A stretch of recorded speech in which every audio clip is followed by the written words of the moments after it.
What's going on, everyone? Welcome to 757 History. Welcome to Sunday. Sunday brunch, basically. It's 10:49 a.m. and it's time to eat. Right here, I got some fish with tomato sauce and a bunch of ground beef with onions and ground beef and fish. You know what I'm saying? Ground beef and fish. Gotta have your proteins, and I got my proteins. Right here. 2 beef ramens, a whole bunch of lettuces and salads, a little bit of garlic powder, chili powder, garlic powder. I put some cilantro leaves in there. Not fresh cilantro leaves, but the one that comes in the shaker. I typically don't do that, but something different today. Right now I'm mixing it to get the spices involved. And I'm also trying to get the lettuce and tomatoes and vegetables and whatnot to the surface, so it looks a little bit more appealing.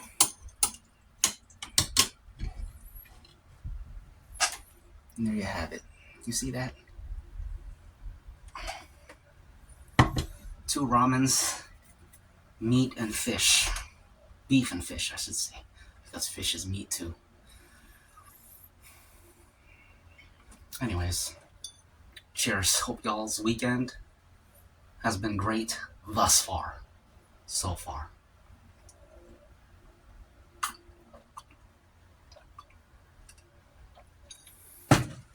I ended up not eating again after yesterday's bagel. That was my last meal of the day because I just wasn't hungry. That happens sometimes.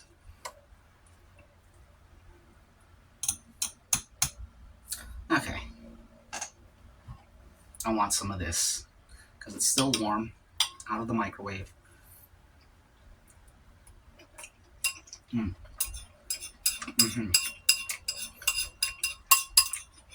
That's good. Shrimp, fish, bell pepper. Actually, I don't even think that's bell pepper. That's jalapeno.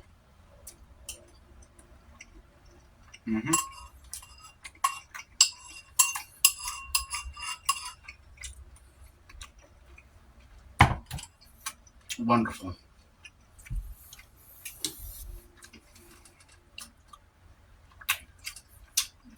Devin Larratt, the world's most popular arm wrestler. He was on Joe Rogan the other day. I watched a little bit of the episode yesterday, and I finished the rest of the episode this morning, and it was a great episode. Highly recommend it. Talks about arm wrestling, training. He talked a little bit about his time in Canadian Special Forces. He gave his take on the Kandahar Giants. You all know about the Kandahar Giants? Popular tale on YouTube. And he told a story about demonic possession and exorcism. Interesting guy. And that was a great episode of Joe's podcast. I used to watch every Joe Rogan podcast. Back in the day, I'm trying to think what years that was. A long time ago. Long before COVID. Probably like 2015 or so. I can't remember why I stopped. Well, Joe is just dumb, you know? You can only take so much of him. But I feel like a lot of people are dumb, so that's why he's popular. We're getting way off subject. Who cares?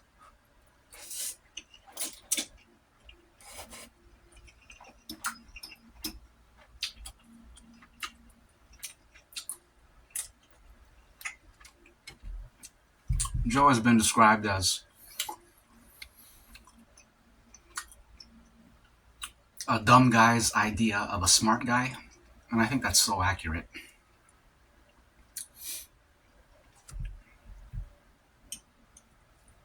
He is definitely not the brightest kind of guy.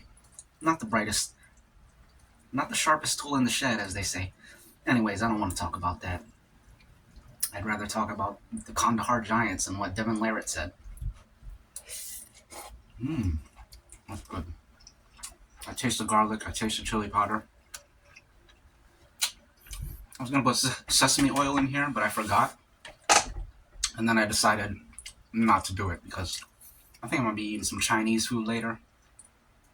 And that's pretty oily and greasy, so we can skip the oil on this since we're going to be eating plenty of oil later.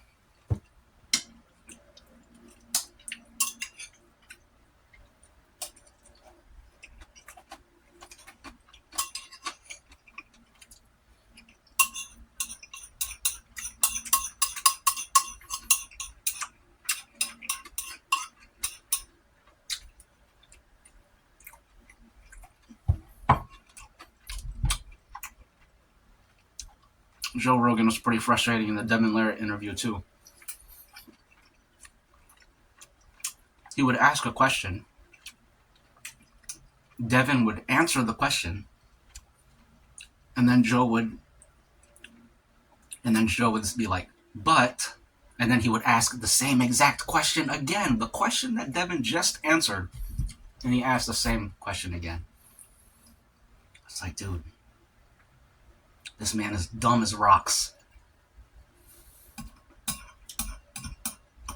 I'll give you an example.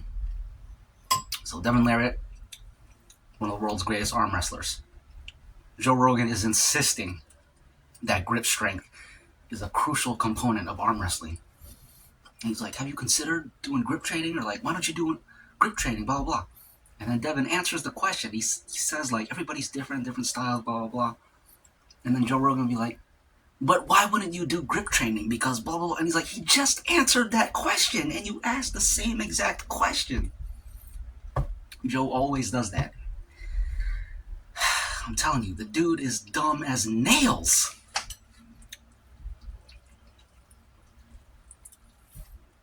But every now and then I tune in because the guest is worth it. And Devin Larratt, interesting guy. I enjoyed that. I enjoyed his talk.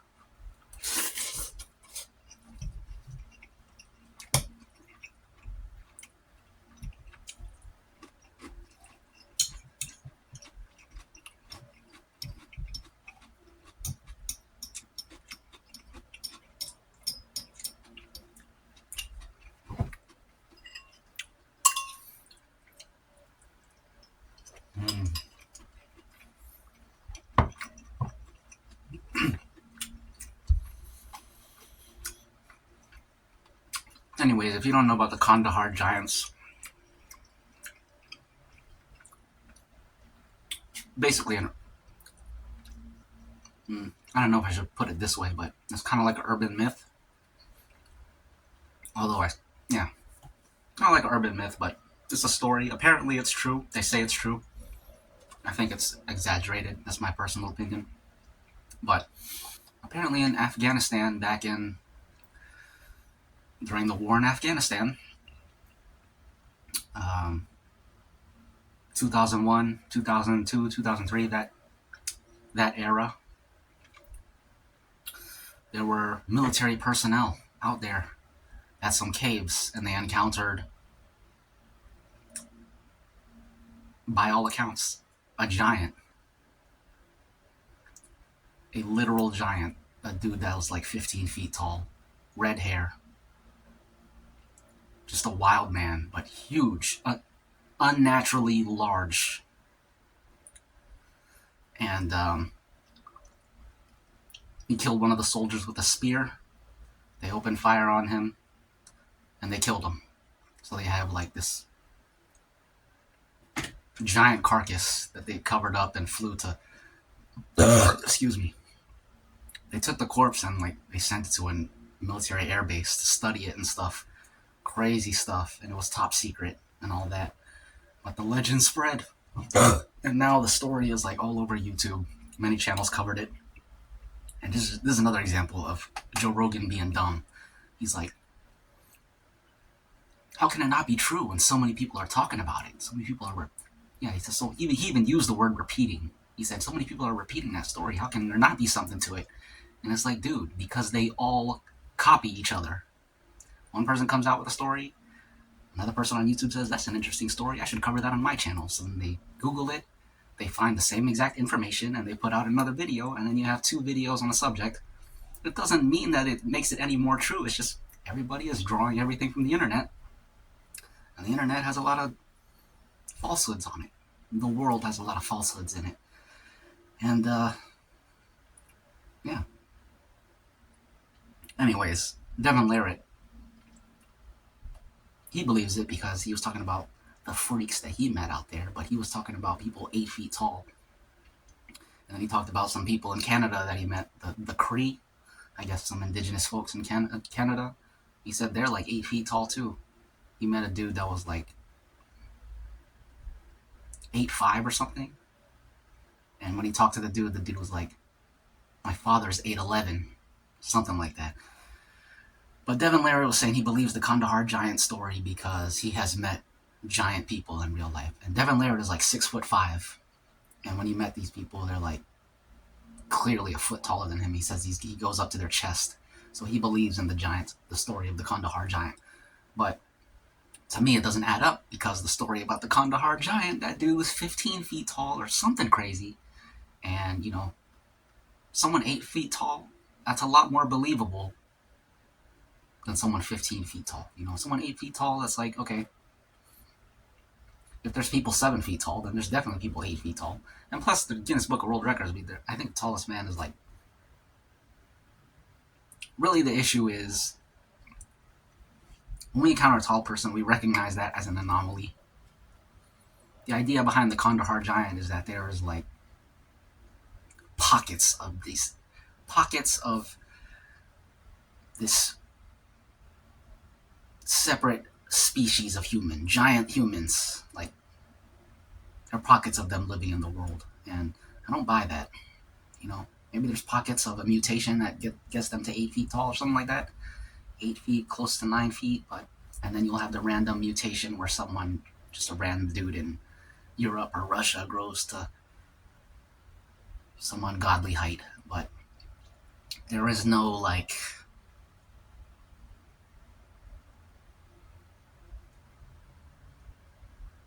pockets of populations where it's like a whole people that is like that. It's gotta be a random anomaly, in my opinion. Maybe some strain of gene where it's like this family or so, this one family has abnormally tall people, but I don't think there's populations of giants out there.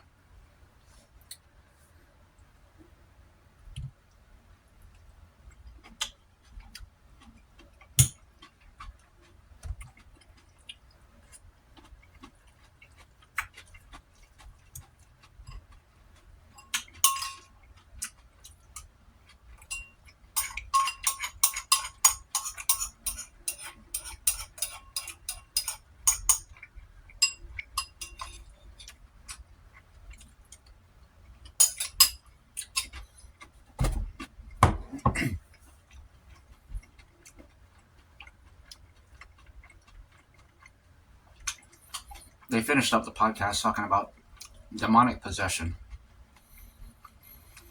Devin Larratt was saying he knew a guy in Afghanistan who was possessed by a demon. The dude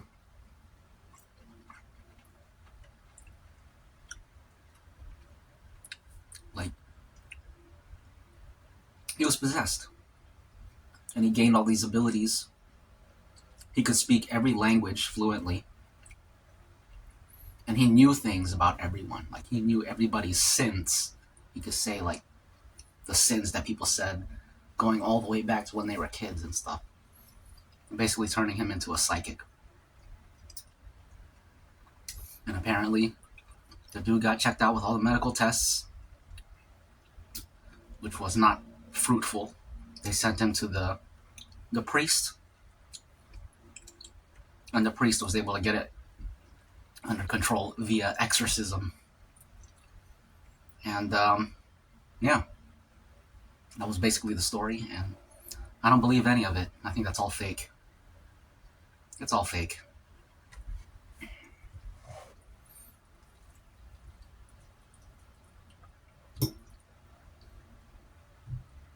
If it's real, there are details being highly exaggerated and other details being left out.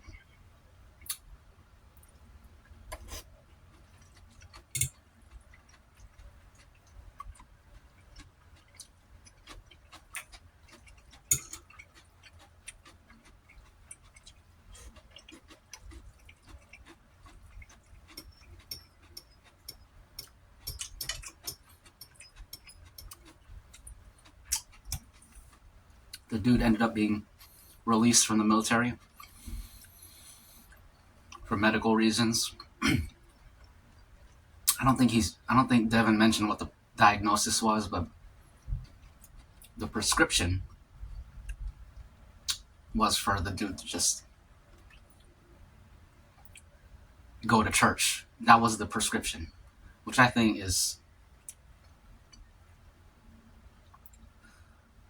that's absolutely shameful for that to come from a medical professional to diagnose a dude to go to church. That's absolutely shameful, dude. I need to take that doctor's license away, because that ain't medical advice at all. Anyways, apparently the dude is being monitored by the church now. Just a lot of weird stuff, man.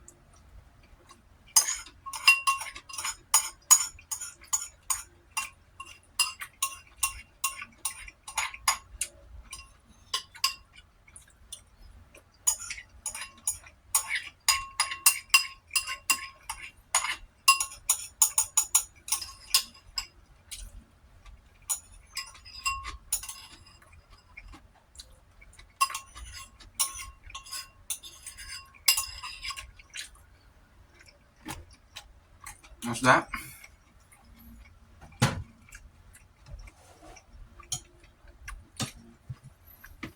Now for more of this. I got one mukbang edited from June 5th. Already ready to go. I just gotta upload it. I got a mukbang from yesterday, June 6th. I had a bagel and cheese with garlic and butter. I gotta edit that, then I'll upload that. And then I got this, June 7th. Ramen, beef and fish, ground beef and fish, and salad. So that's 3 mukbangs. I'm gonna upload them all back to back to back. I like doing that. It's just, it feels good to get, it's like getting a huge weight off your chest, or a burden off your shoulders when you just get rid of them all at once. Excuse me. Then I can delete them. That's usually what I do.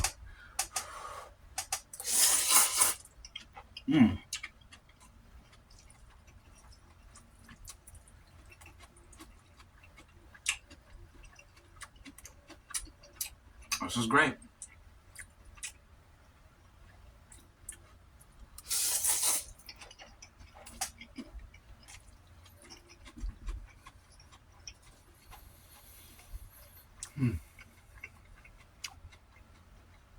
I got some great sleep last night.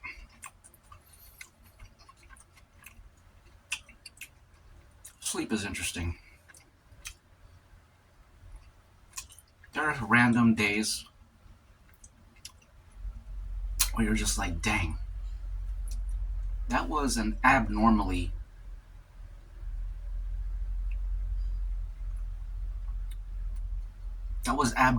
good rest. You can tell when you wake up. most times you wake up and it's just like, okay, I woke up, nothing special about it. Went to sleep, woke up. You don't really think much about it. And there are some days when you wake up and you feel just this extreme sense of like that was the first time you slept. You actually slept in a long time. Like that's what it feels like. You wake up with that feeling of renewal, you know? It would be nice if every night could be like that. It's weird that it only happens sometimes. You wake up and it's just like, dang, I know I sleep every night, but that feels like the first time I've slept in months. Sometimes it feels like that. Does that happen to y'all? Happens to me occasionally.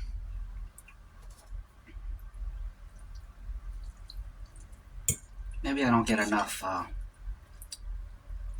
REM sleep, and then eventually it catches up to me, and then I just get a whole bunch of REM sleep.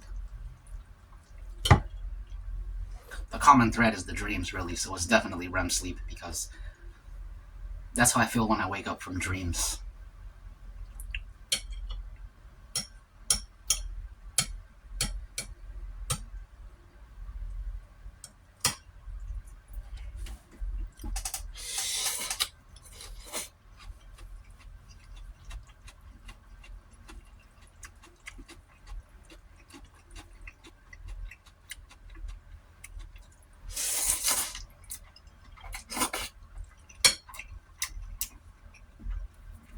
Anyways, what's happening today? Let's find out.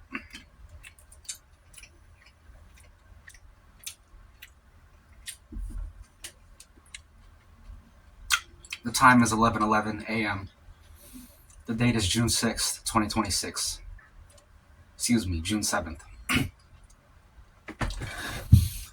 Today's headlines are dominated by the 100-day milestone in the US-Iran war, escalating global conflict dynamics, and severe economic and domestic developments.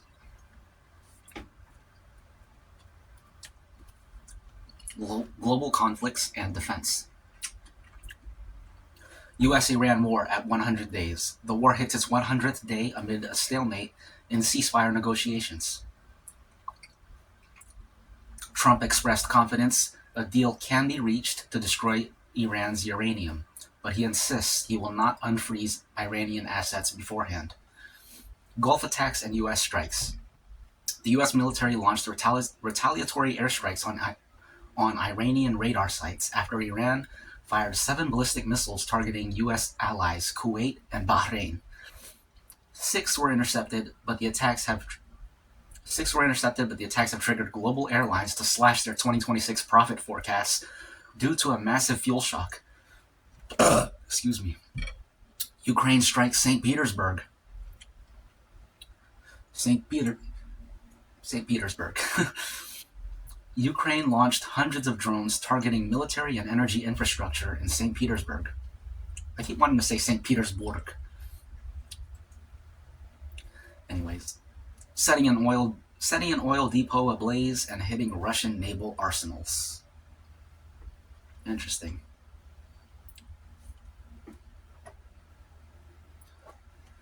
Domestic and political developments.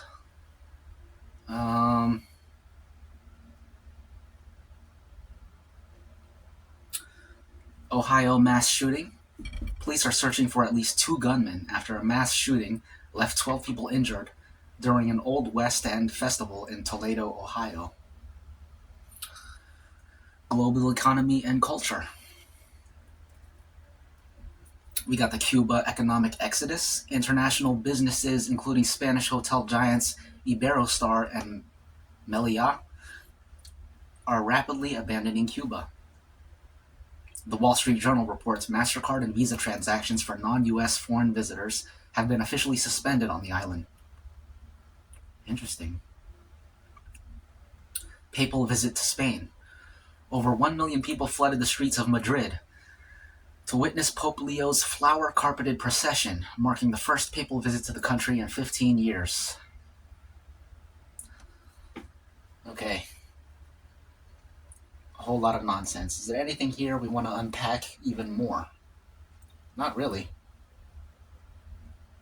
Not at all.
Cheers. Enjoy the rest of your weekend.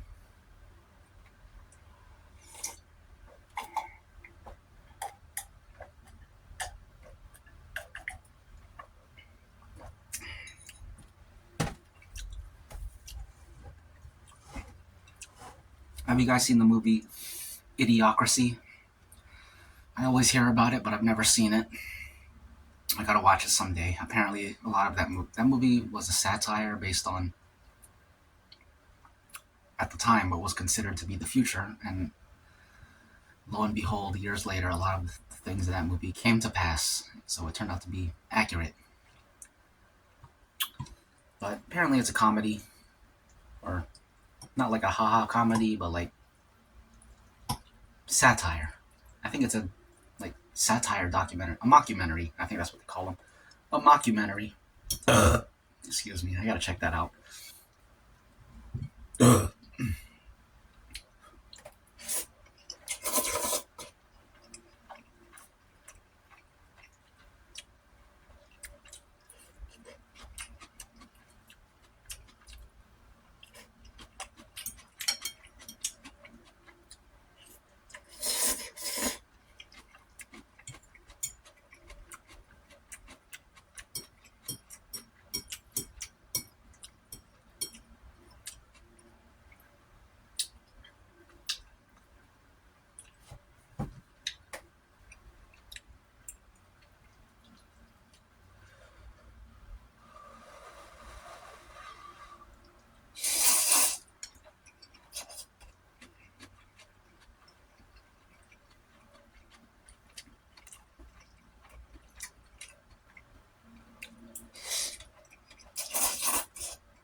I'm really enjoying this.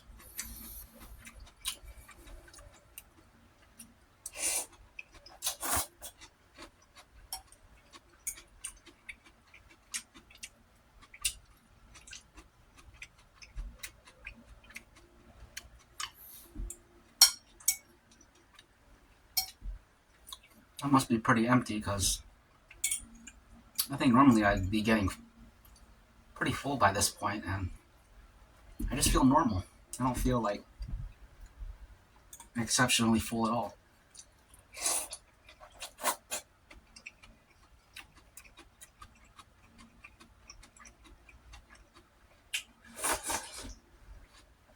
Mm.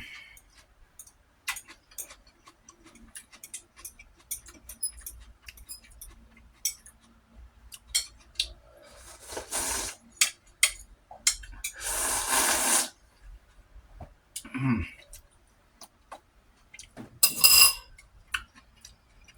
That's good stuff right there.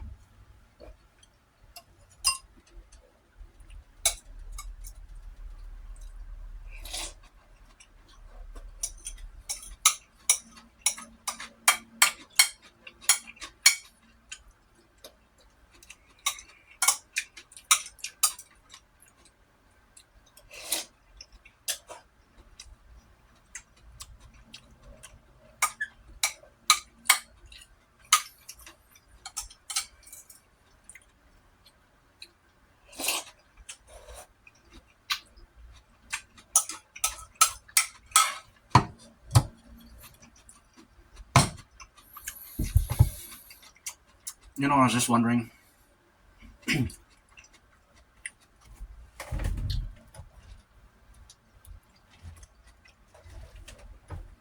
how did popcorn become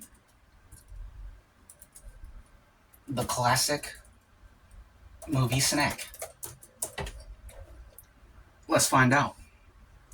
Excuse me. Popcorn became the classic movie snack because it was affordable. Because it was affordable. Because it was an affordable, comforting luxury that saved failing theaters during the Great Depression. So it comes from Great Depression times. While early movie palaces initially banned it to keep their luxurious rugs clean, economic crises and world events permanently tied the snack to the silver screen. This is very interesting. History of the popcorn movie connection. Initial ban. Early 1900s. High-end movie palaces. They used to call them movie palaces and not movie theaters. That's very interesting. And it makes sense because Hollywood has always liked the smell of its own farts. Always had its head up its butt. Movie stars, all that. They look down on regular folks. They see themselves. They have themselves on a pedestal. I mean, just look at them. Is it Emmy Awards or Grammys? I think Grammys is music. Emmy Awards. Them all sitting in them big ballrooms.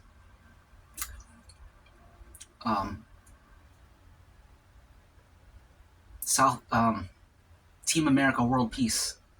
Team America World Police satirized Hollywood when they talked about the Film Actors Guild and they just had them being super arrogant.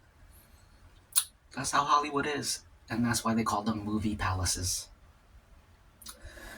Anyways, the initial ban. High-end movie palaces wanted to mimic the elite atmosphere of live theater. They banned popcorn because it was considered lowbrow. There you go. We're too good for popcorn. That's for the peasants. That's for the simple folk, the blue collar folk, the low people on the totem pole. It was considered lowbrow street food, and owners worried it would ruin their expensive carpets.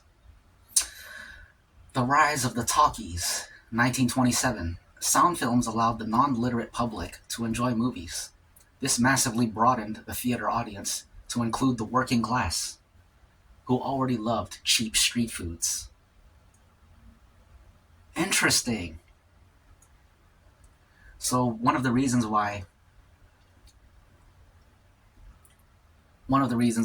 movies were so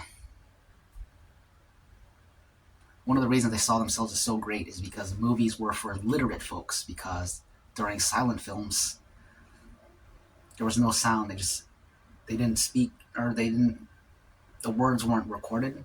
It would just go to another screen and you had the words excuse me, words written on the slide. So if you couldn't read, you couldn't understand the movie. That makes sense. Movies were looked at as something for upper class educated folks. The Great Depression, 1930s. A 5 to 10 cents a bag. At 5 to 10 cents a bag, popcorn was one of the few luxuries people could afford. Street vendors began selling it right outside the theaters, and patrons smuggled it inside. Desperate for cash, theater owners started charging vendors for lobby privileges before eventually building their own concession stands to survive. World War II rationing, 1940s. Sugar rations made chocolate and traditional candies incredibly scarce. Popcorn faced no such shortages, making it the undisputed dominant option at the concession stand. Why the pairing still works today. Massive profit margins. Popcorn costs pennies to produce in bulk, but carries an 800% to 1,500% retail markup. This profit margin profit margin essential for keeping modern theaters open as film distributors take a massive cut of ticket sales.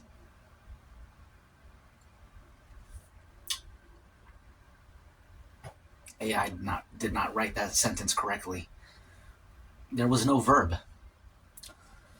The sensory trap. According to historians cited by Britannica, the intense aroma of popcorn popping in the lobby acts as a highly effective subconscious advertising. The perfect environment. Unlike chips or peanuts, popcorn is quiet to chew. That's an interesting point.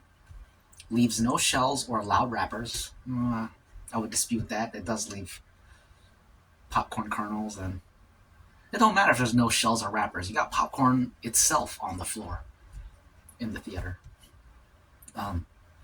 It can easily be eaten with one hand in a pitch dark room. And that's it. Interesting. We learned something today.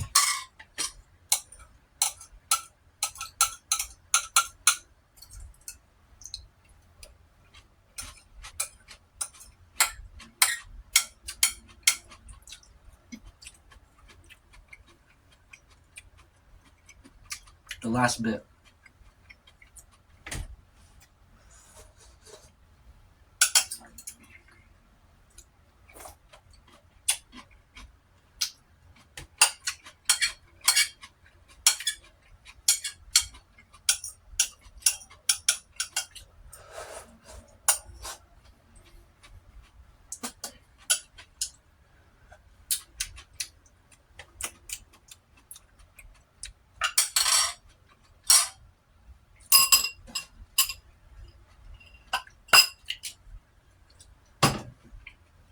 Delicious.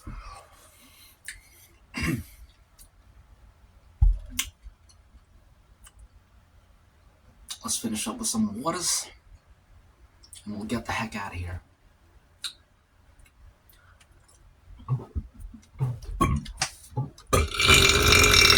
Excuse me.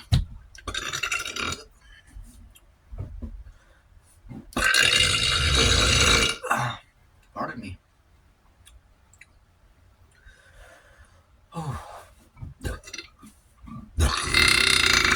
Excuse me.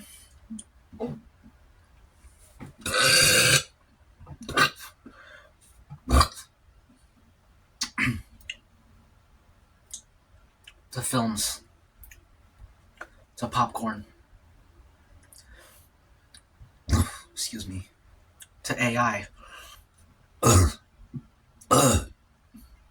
excuse me, and to learning. Cheers. To entertainment. To entertainment and education. Cheers.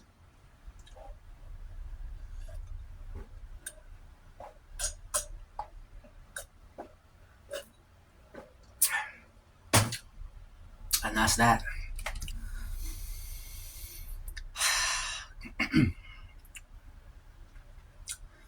It's been 39 minutes, nearly 40 minutes. And that was good. And speaking of good, goodbye. Reptile.